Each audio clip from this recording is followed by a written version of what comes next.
Hey everyone, and welcome back. I wanted to share my Labubu collection with everyone. Just kidding. So today we're going to be looking at the Legend Maker set, which is from the EX era of Pokemon. This is after Wizards of the Coast. They stopped getting their license, and Pokemon companies started to make their cards again. Now they really started to step up their game in the set. As you see, the total set value is $3,000. That's double, triple most Wizards of the Coast era sets, the very early Wizards of the Coast sets, like Jungle, Fossil, Base Set 2, Team Rocket. We see here that they started to introduce different rarities, different tiers. They added that secret rare again, which is the Pikachu, but then they added an EX hit, and they added Gold Star hits in this era. Now, Legend Maker is like halfway through, almost towards the end of EX era, but personally, it's one of my favorites because of how good the reverse stamp cards are. If you don't know what reverse stamp cards are, look them up, but essentially, we'll just show you now. They are these little cards, like if you look at that Mew, it has a stamp on it. Every card other than the EX cards have a stamp version. And as you see, the one below it, the regular Mew, doesn't have that stamp. And it's a holo. So these were like the reverse cards of back in the day.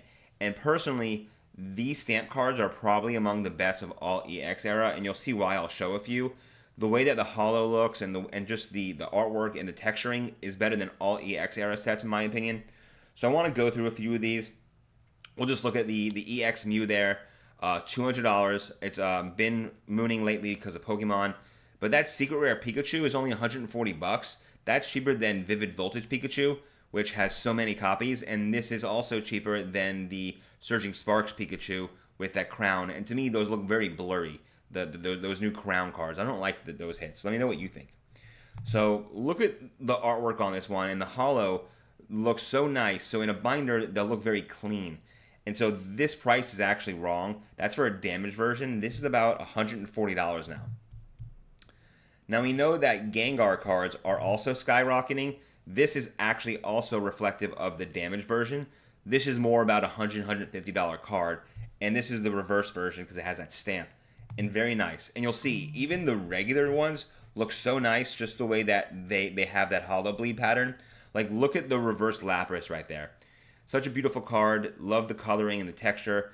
The Haunter, again, that whole Ghastly line is always a hit with people, especially if you look at the ones that are from today, the Haunters and Ghastlys and Gengars, they all do well. And even look at this. This trainer card is $39, the one that says Field Worker.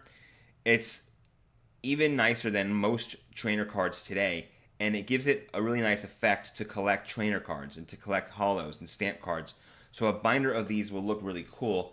Let's see if my camera will focus. I do have a few here, like this Whalmer and this Growlithe, which I'll show you. They're just really nice cards. I found these the other day. I forgot I had them. Then I wanted to, make a video about these just to share the appreciation with you all. Like, look at this Kabutops. This reverse Kabutops is so nice, and the stamp makes it so much cooler. Especially today, people love stamp cards. So maybe these will start taking off when people appreciate vintage. But I get it. The modern cards have that hype. They have that artwork appeal. They're the full versions of cards. This is back when they were still kind of doing that artwork style, which is the half version. And it looks like a photograph rather than like a full page. So we see like the Magmar and the Whale Lord and the Ghastly and the Ammonite. They're very nice. Like you'll see, even the holo version of Kabutops is just not as popping. The reverse really made them pop. Very nice. And we'll continue to go through these. I don't want to make such a long video. I just wanted to share some of these with you and to let me know in the chat whether you like these, whether you have stamp cards, whether you like EX era. Like, look at the Tentacruel. The way the holo looks is very nice. People love, shiny things. People love swirls. And these cards were full of them. Even the Mischievous looks nice.